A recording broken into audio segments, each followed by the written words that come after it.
The Liberal government announced on Monday that this is Electric Vehicle Week, with several announcements about electric vehicle infrastructure spending. As many as 245 million electric cars could be on the road by 2035. Between that and renewable energy projects, we're looking at a new global gold rush, except this time it's for the carbon, cobalt, and lithium needed to make batteries and other parts. To talk about the implications of the current push to electrification, we're joined by Paris Marx. Marx is the host of the Tech Won't Save Us podcast and author of the new book, Road to Nowhere: What Silicon Valley Gets Wrong About the Future of Transportation.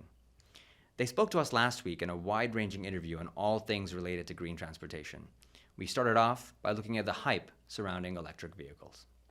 When we think about Canada and our economy, we're very much a resource economy, right? Or that is a key part of our economy. Certainly, it's diversified, and there are other things that happen in the Canadian economy. But as a result of that, I think we're seeing a big push for electrification, in part because Canada is such a large mining power. There's not only mining that happens within Canada, but 75% of global mining companies are headquartered in Canada.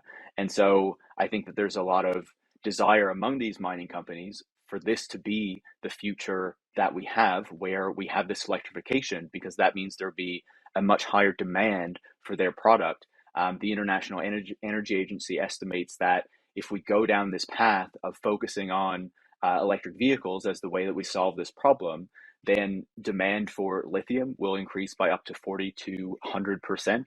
And minerals like cobalt and nickel will see increases of over 2,000%, respectively. And so those are huge increases. And by saying that we are mining these minerals so that they can help the green transition, it's able to greenwash the mining industry, which is this terribly extractive and destructive industry, not just within Canada, but particularly around the world, where a lot of Canadian mining companies operate without the kind of scrutiny that they might get when they operate here in Canada. And so that is one piece of this that I'm really concerned about as well, and that I think doesn't get the attention that it deserves when, we see stories, or we see, politicians like Justin Trudeau or Doug Ford, or, the Quebec Premier, championing these mining projects as key to the green transition, when actually there's a lot of problems with those mining projects and with the green transition, or the idea of a green transition that they are putting forward. Toronto Stock Exchange proudly declares that it lists more mining companies than any exchange in the world. But labor, environment, and indigenous groups have tried for years to get Canadians to see it as our secret shame. This April, Canadian mining was in the spotlight again when 8 miners died after flash flooding at a zinc mine in Burkina Faso. Vancouver-based Trevally Mining appeared to have poor disaster management planning when it emerged that they did not have the equipment needed to pump water out of the shafts that the workers became trapped in. Trevally executives had to be stopped from fleeing the country. And showing just how much influence the industry has over government, Canada's ambassador to Burkina Faso tweeted her condolences to Canadian mining companies. We asked Marx how they see that colonial dynamic playing out as electrification intensifies. The key here as well is to have a relationship with the global south, because there's still going to be mining happening in the global south whatever happens, where they actually have more power to determine the types of mining that happen in their communities, and have more power over ensuring that the mining that happens actually benefits them, instead of just extracts from them, hurts their communities, and takes the profits and the benefits to the global north, which is basically what we see right now in many cases, right? And so, in one part is to think about the kind of transition that we want and the resource intensiveness of that transition. And that's a discussion that should be had not only within our communities here, not only within Canada, but again, like globally, with everyone who's going to be affected by that throughout the supply chain.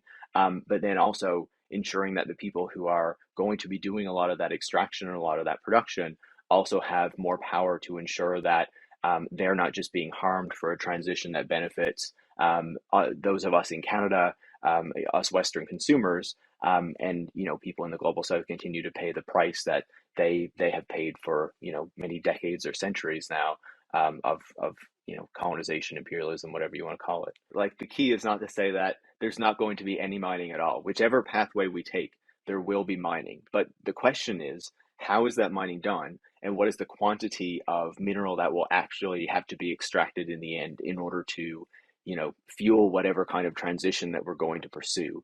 And so the kind of electric vehicle oriented transition is one that is incredibly energy intensive. It's or resource intensive, and it's the one that is most resource intensive of the various pathways that are ahead of us. Whereas if we focus on getting people out of cars and into these other forms of transportation, whether it is into transit, whether it is on bikes, whether it is making communities that are more walkable so people can easily access things that they need within, the vicinity of where they live and might not even need one of those forms of transportation, then again, the resource intensiveness of those alternative options are much less than if everyone has their own personal electric automobile.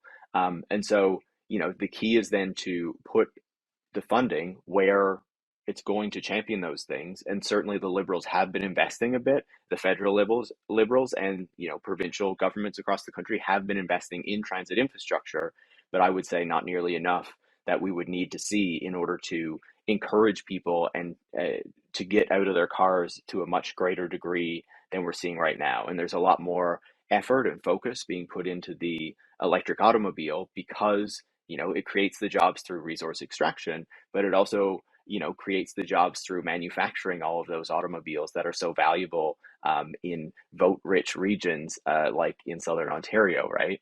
And that focus is nothing new, which is why our discussion shifted to how deeply rooted Canadian car culture is, and how it's actually a recent development that's happened over the objections of communities.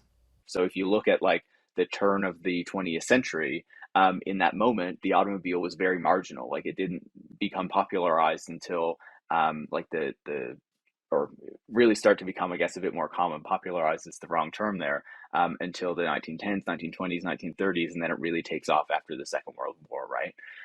And so at that moment, like the streets look very different than they do today. The streets are a shared space where there are people walking, there are people taking bicycles, there are people on the streetcars, there are people in horse-drawn carriages. Like there's a whole different range of modes of transportation that are on the same space, right? And that they're working together because they're all kind of low speed. They're not going very fast. You can kind of navigate around one another. But then when the automobile enters, it goes faster than these other modes of transportation, particularly as they start to improve. And it really disrupts the norms of the street. And then the question really becomes, because as you were saying, one of the problems there is that people start to die because this vehicle goes much faster than other modes of transportation that are on the street. People are not used to it. It breaks the norms of the street.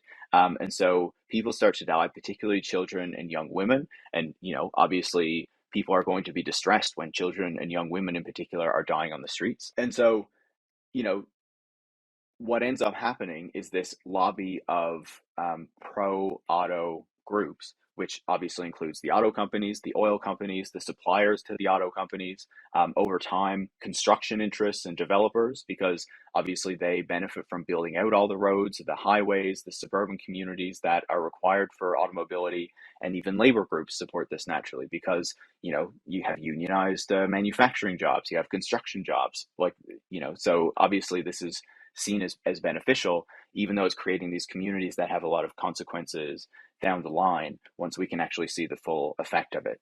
And so, just briefly, there are a number of ways that these lobby groups, because they couldn't affect this change on their own, ensured that the state, that the government worked with them to facilitate this transition to automobility, right? To communities that are centered around the automobile and a transportation system that is centered around the automobile. And some of the key parts of that within Canada, and obviously there are similar versions of this in the United States, is the build out of the highway system and the Trans Canada Highway System in particular after the Second World War. You have the Canadian Mortgage and Housing Association Agency. I can't remember the final word there. That basically, ensures it's possible for people to get mortgages so that they can buy these suburban homes. And so that is a transition that happens over the course of many decades as the automobile is normalized, as the alternatives to the automobile in many cases are removed in many cities. Car makers, like mining companies, hope electrification can protect their power. The fact that there's little pushback so far doesn't just come down to car reliance. It's also about a culture of what's called tech optimism. Marx explains. Like even during the pandemic, we saw the Canadian government give a contract to Amazon to supply PPE to various provinces. And then months later, on the down low, kind of said, oh, actually, later we realized Amazon couldn't deliver the service that we wanted. We just assumed they could, so we never actually used this after. On the contact tracing apps, the COVID alert was very much inspired by something that was pushed by Apple and Google, because they control the smartphones that pretty much everyone uses. And the code for the app was donated by Shopify, which is our kind of Canadian tech hero that we all love to love, apparently. And so the government has a very uncritical, I think, relationship to a lot of these big technology companies in a very worrying way. And I would say that part of the reason that we see this difference between what's happening now and maybe the government approaches in the past is really the effect of neoliberalism on the kind of thinking around what role the government can play in society and the kind of services that it should provide to people, right? Like the Uber example is so illustrative of so much with the tech industry over the past decade or so, right? Where you have all of these promises about how Uber is going to make traffic better and improve transportation in cities for underserved people and reduce car ownership, reduce emissions from transport. Like all of these things are going to get better because of Uber. And then a few years later, we see that actually they made traffic worse. They didn't do anything to car ownership. The people they benefited were mainly young, college-educated people in urban areas earning above average incomes. Basically, your average tech worker is, the kind of person who's tending to benefit from these things, not everyone else. Meanwhile, they've destroyed the rights of taxi workers. They've destroyed the regulations on the industry. And the only way that they've been able to do this is by being massively subsidized with cheap money made possible in, the post 2008 low interest rates, QE kind of environment. And, they're able to remake an aspect, at least, of the transportation system to serve themselves. And now, after so many years, after they have succeeded in that deregulation and attacking workers, we're seeing that the prices are going up, that the service is not as convenient anymore because they've run through, the possible workforce that they have, and people are fed up with the company because it pays so poorly, and people are even going back to taxis. And as a result, now Uber is trying to get taxis to come onto its app. And so you would hail a taxi from the Uber app after completely destroying the industry and remaking it to serve itself. That was our interview with Paris Marx, author and host of the Tech Won't Save Us podcast. You can read more from that interview at breachmedia.ca.